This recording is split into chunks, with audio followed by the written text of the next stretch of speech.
And I just went one after another. I called Germany. No, no, no, we will not do that. They said, no, we're going to put a 25% tariff, which is, by the way, about 7 times more than they would have to pay by raising their drug, like 7 times. This wasn't like a little bit more, 7 times more. And I may do that for Greenland, too. I may put a tariff on countries if they don't go along with Greenland, because we need Greenland for national security. So I may do that. I'll give you a little.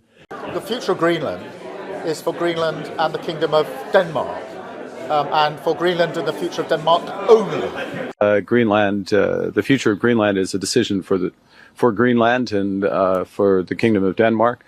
And we won't have been outmaneuvered by the decision of this or that person for convenience to please this or that ally. We will have taken the lead through our own decision, the analysis we made of the evolving threat, and by doing so, as I said very early on, our will to never submit. An unprecedented wave of backlash erupted across European capitals after Donald Trump declared he was ready to impose economic punishment on NATO allies if they refused to accept U.S. demands over Greenland, under a plan publicly outlined by Trump himself. Starting in early 2026, the U.S. would impose a 10% tariff on imports from Denmark and a number of other European countries.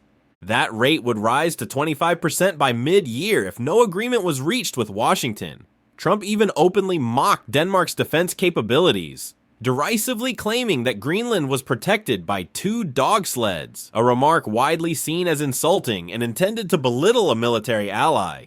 Trump did not stop there. He emphasized that the U.S. is spending hundreds of billions of dollars on strategic defense systems, including what he calls the Golden Dome, and argued that these systems can only function at maximum effectiveness if Greenland is under U.S. control.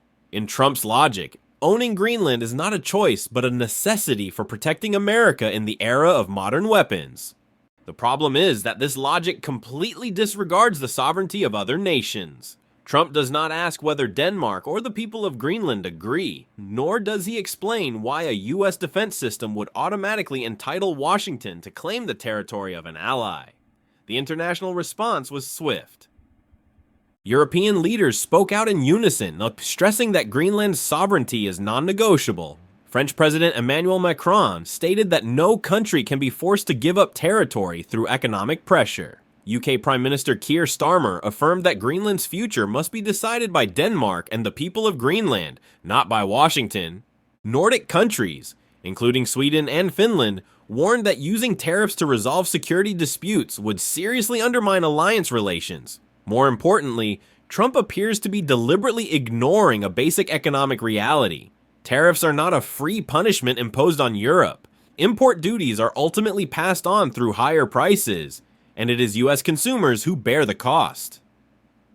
When Trump threatens 25% tariffs, he is not only hitting allied economies, but also directly pushing prices higher inside the U.S., at a time when the cost of living is already a sensitive issue for American voters. In other words, Trump is gambling with his own economy to pursue a geopolitical ambition located half a world away from the U.S. Tariffs are not an abstract concept in campaign speeches. They are real costs that show up on consumer bills. As prices rise, domestic political pressure will increase.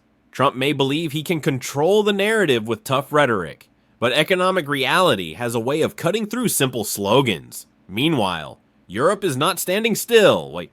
The European Union has openly discussed targeted countermeasures, ranging from retaliatory tariffs and investment restrictions to the suspension or delay of trade preferences for the U.S. The possibility of freezing major trade agreements is now being treated as a realistic option, not just a diplomatic warning. Trump may dismiss these reactions as temporary resistance or European bluffing, but if this trend continues, it will be the U.S. that pays the long-term price. A country that uses economic coercion to impose its will on allies gradually loses the most important asset in international relations, trust, and as trust erodes, U.S. global leadership weakens along with it. Many European analysts have been blunt. If Trump continues down this path, NATO will not need an external enemy to collapse. The alliance will rot from within, as members begin to fear that they themselves could become targets of punishment if they fail to comply with Washington's demands. An alliance built on fear is no longer an alliance but a dependency structure, And Trump is the one pushing NATO toward that threshold. What stands out is that Trump does not seem to view this as a problem at all. In his worldview, international relations are not a web of rules and commitments, but a series of negotiations in which the strong impose terms on the weak.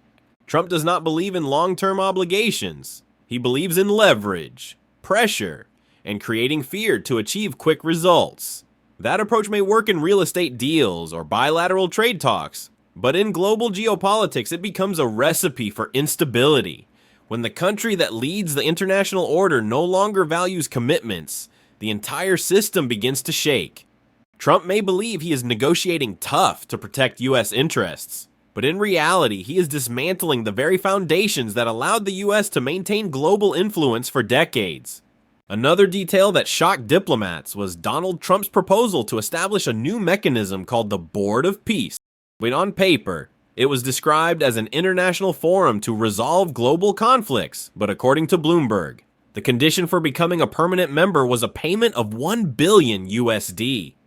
The proposal immediately triggered fierce backlash, including from partners seen as close to Trump. Israeli Prime Minister Benjamin Netanyahu was reportedly outspoken in his opposition, calling it a dangerous idea that undermines any meaningful concept of diplomacy and international peace. Faced with the backlash, the White House confirmed the existence of the proposal, but attempted to soften it by saying the $1 billion USD fee would not be mandatory for temporary members. On the other side of the Atlantic, the Greenland issue is also creating deep fractures within the US itself. Polls show that only about 17% of Americans support US ownership of Greenland, and just 4% support using force to achieve that goal. These numbers reflect a hard reality. Trump's policy does not enjoy broad support from the American public. This approach may deliver a few short-term wins at the negotiating table, but over the long run, it undermines global stability. When allies no longer trust the US, they begin looking for ways to protect themselves. That can lead to arms races, bilateral deals outside NATO, or even closer ties with US strategic rivals. Trump may think he is making America stronger, but in reality, he is making the US more isolated. The consequences of the Greenland episode are not limited to Europe. When the US shows it is willing to use economic coercion to pursue territorial goals, other countries around the world will draw a very practical conclusion. International rules are no longer being upheld by the country that once served as their primary guarantor. This weakens the entire system designed to prevent conflict. All of these developments point to a larger picture. America's image in the eyes of the world is changing rapidly. From a defender of the international order, the US under Trump is increasingly seen as a destabilizing force, willing to break the rules if it serves short-term interests.